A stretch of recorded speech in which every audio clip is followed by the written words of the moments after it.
So what happened is an internal Slack channel popped up that really the whole company joined, but with no real oversight of the any kind of leadership.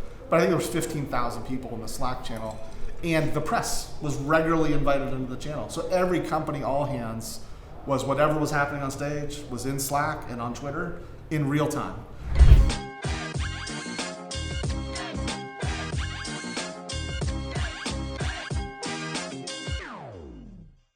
Pete Barth has so much experience here in Greenville, South Carolina. You know the community, you helped build the Next Center, you helped create the code school that services the entire community that I serve on the board of, by the way, Bill, Carolina. So thank you for your support in creating that.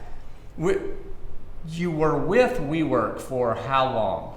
Just over 2 years. 2 years with WeWork, and you were an internal entrepreneur in this larger organization building out code schools. Give us some scale of what that was. When I started, so the beginning of the two years, there was one physical campus in New York City and a kind of small online business. At the end of that 2 years, we had 14 campuses and a pretty big online business, and it started kind of a corporate business.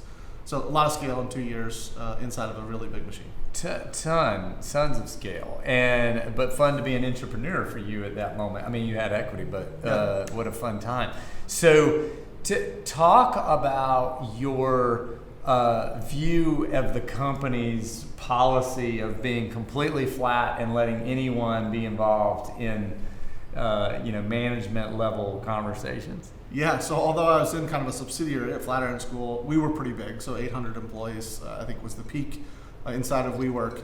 But WeWork was, 17,000 people before we spun out, and never really grew up. And if you watch the documentaries of the shows, you kind of see some of that. But that was really the culture, was this like scrappy, fast growth, hustle hard, culture. And which was good in many ways. Is like there was a real work ethic there. It was like we're just gonna work and power through it and get it done. Sure. But this like culture of like being very scrappy. Everything was open, and Slack was a really good example of that. It's just like it was kind of a free for all. There weren't a lot of rules. There weren't a lot of controls.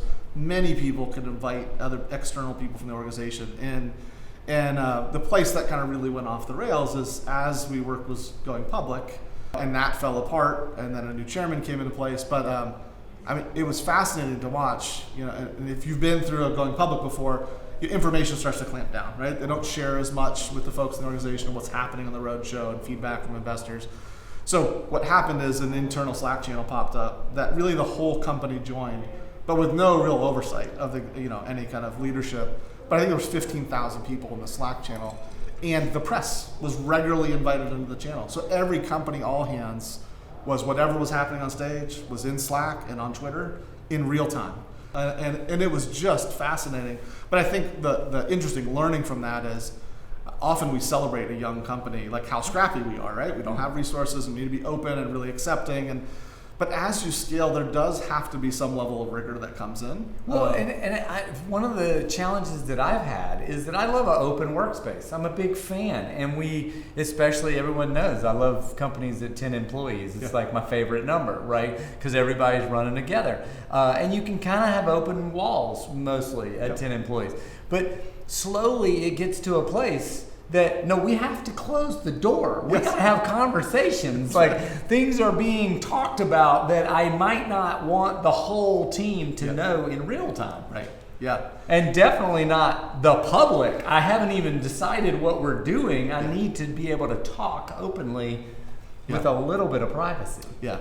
It's one of these that will be business cases forever, and I think there'll be lots of financial business cases, but the HR kind of case study I think will be fascinating kind of yet to kind of fully be out there. But it was fascinating to witness and be part of firsthand of just this thing that seemed really healthy and open, and we celebrate in the startup community go really off the rails when you have this like critical thing happening in the company, and you need some confidentiality or be able to talk to the team in a different way than you talk to the press. And it was fascinating to watch.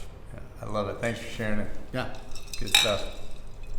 If you've liked any of these stories on Entrepreneur Studio, please give it a like and share it with a friend.